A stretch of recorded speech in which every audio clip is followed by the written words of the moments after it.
1B, it's Miss Jess. Today is Tuesday, May 12th, 2020. My message says, good morning, 1B. Today, we will have vocabulary from Miss Jess. So today we're going to learn some new words. Before we do that, I wanted to see if you can count how many commas are in my message. And remember, a comma, I'm going to give you a little hint, looks like this. Looks like a little squiggle. Okay? How many do you count in my message? I'm going to give you a minute. Take a look. And I'm going to erase this one so we don't count that one. All right. Let's see. We've got 1, 2, 3, 4. 4 commas. Very nice. And what does a comma do again? I totally forget. That's right, it pauses me. So I don't stop completely, but I slow down. Very nice. All right, let's go ahead and jump into learning some new vocabulary. All right, so I'm going to say these words. I would love to hear you repeat them at home. First, our word is ancient. Ancient. Can I hear you say ancient? Very nice. So ancient means very, very old. Very, very, very long time ago. Okay? So if I say that was ancient history, that means that happened a long time ago. Or if I say the dinosaurs were ancient, I mean that they were very old. Dinosaurs happened a long time ago. Very cool. Our next word is kind of hard. Let's do it together. Solitude. Solitude. Very nice. Can I hear you guys say solitude at home? Very nice. So solitude means someone likes to be by themselves or they live alone. So if friends want to come and hang out with me and I say, no, I feel like being in solitude, it's kind of a fancy way for saying, I feel like being alone right now. Our next word is discouraged. Discouraged. Very nice. Can I hear you guys say that at home? Let's do it one more time. Discouraged. Very nice.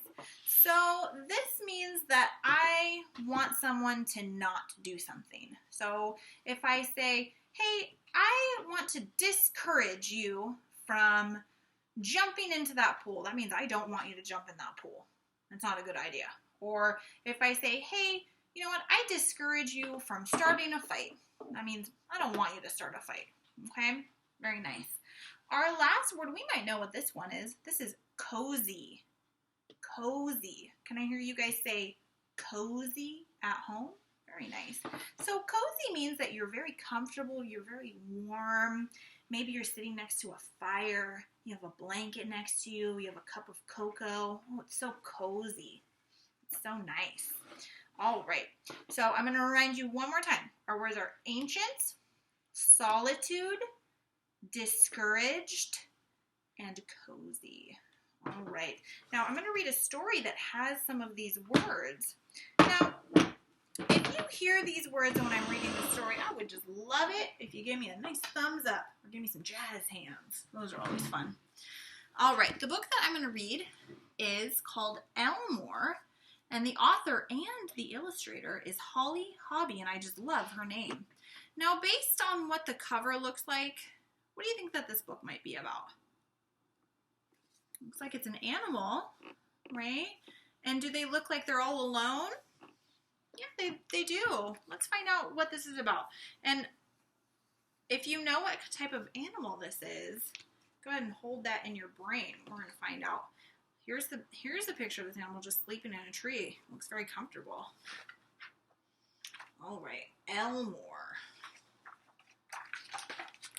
All right. Elmore lived by himself in an ancient maple tree. Oh, ancient. So that means an old maple tree. He loved it there. So it looks like this is the tree. Oh, and there's Elmore right there.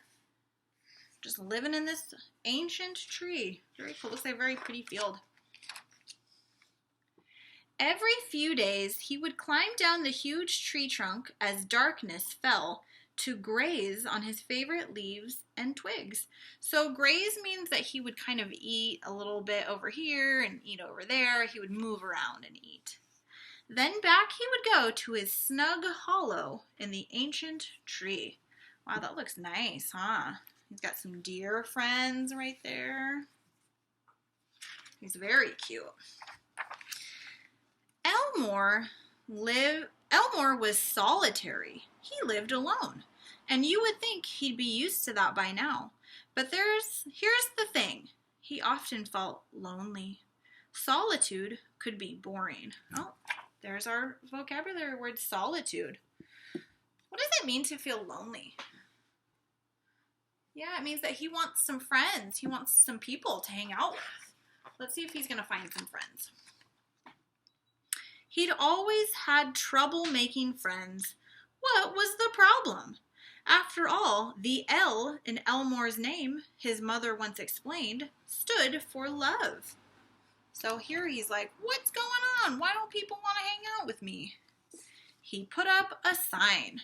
The sign says, friends wanted. He was discouraged by what he overheard. Oh, vocabulary word, discouraged. He's too prickly. It's hard to be around him. Oh, so he's got some sharp quills on him that maybe hurt. Elmore shook his back and his quills rattled. It was true. If you got too close, you might get needled, nettled, prickled. Elmore didn't mean it. It just happened. Aw. He's got all these sharp quills and it hurts his little friends. He spent a rainy day holed up in the ancient tree, thinking about what to do. Oh, we heard our vocabulary word again. What could be done about his troublesome quills? They were there to protect him, like a coat of armor. But protect him from what? Elmore's life was peaceful. He was lucky. So he's kind of thinking like, wow, I'm really lucky I have these quills that keep me safe, but I don't have any friends. So I don't like that part. The next day, his old uncle happened to come shuffling along past Elmore's tree. Uh-oh, something loud walking by. Elmore's tree. Good morning, Elmore. A moment later. Uh-oh. Looks like there's a garbage truck running through my neighborhood. The next day, his old uncle happened to come shuffling along past Elmore's tree. So when someone shuffles, they kind of walk kind of slowly like this. Good morning, Elmore.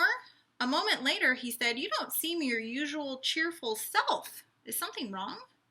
I wish I didn't have all these quills, Elmore explained. I'm too hard to be around. I have no friends. I'm your friend, his uncle smiled. That's different, Elmore replied. But you're a porcupine, his uncle stated emphatically. You wouldn't be a porcupine without quills. I know, said Elmore. I've got hundreds and thousands of them. You're a handsome porcupine, his uncle added. Your quills are beautiful. You should treasure them. So, friends, you might not know, a porcupine is an animal that has very sharp, they're called quills, and if you touch them, oh, it hurts so much. His uncle's kind words made Elmore feel better. Then, as he looked at the many quills scattered about his cozy, one of our vocabulary words, about his cozy dwelling, he had an idea. Wow, that does look like a cozy little dwelling. Very nice. Elmore tied up each small cluster of quills with a bit of string. Wow. So he's tying up all his quills. I wonder what he's going to do. He posted another sign. Elmore Quill Pens, 100% real porcupine quills, free. Ooh, I wonder what Elmore's planning on doing. For 2 days, they went like hotcakes. Everyone could enjoy a quill pen, especially if it was made from 100% real porcupine quills. And free, too. They could make ink from berries, Elmore suggested, which was extra fun. Everyone loves getting a note from a friend, he said as he handed out the bundles. So what they're doing, my friends, is they're taking these long quills that can be kind of sharp and painful, and they turn them into pens. So you dip them in a little bit of ink and you write a letter to a friend. That is very clever. Do you guys think that he's going to make friends from this? Let's find out. By the time the last quill pens were gone, Elmore was tuckered out, but most of all, he was happy. Wow, look at how happy they all are. I love that. In the days that followed, he received all kinds of notes. It was exciting. We love our quill pens. This is a picture of us. Let's be pen pals. Wow, so all of the forest friends are writing him letters. One bright morning after the quill event, there was a big sign tacked to the trunk of Elmore's tree. Oh, I wonder what the note is going to say. You are a beautiful porcupine. Our woods are lucky to have you. Your friends. The end. That was a very, very cute book. All right, go ahead and give me some crowd claps or some jazz hands if you liked Elmore by Holly Hobby. I liked it a lot. It was very cute. All right, my friends, thank you so much for listening. I hope that you liked that book and you liked learning some new vocabulary words. I hope that you're all doing well and having a wonderful Tuesday, and I will talk to you soon. Bye, 1B!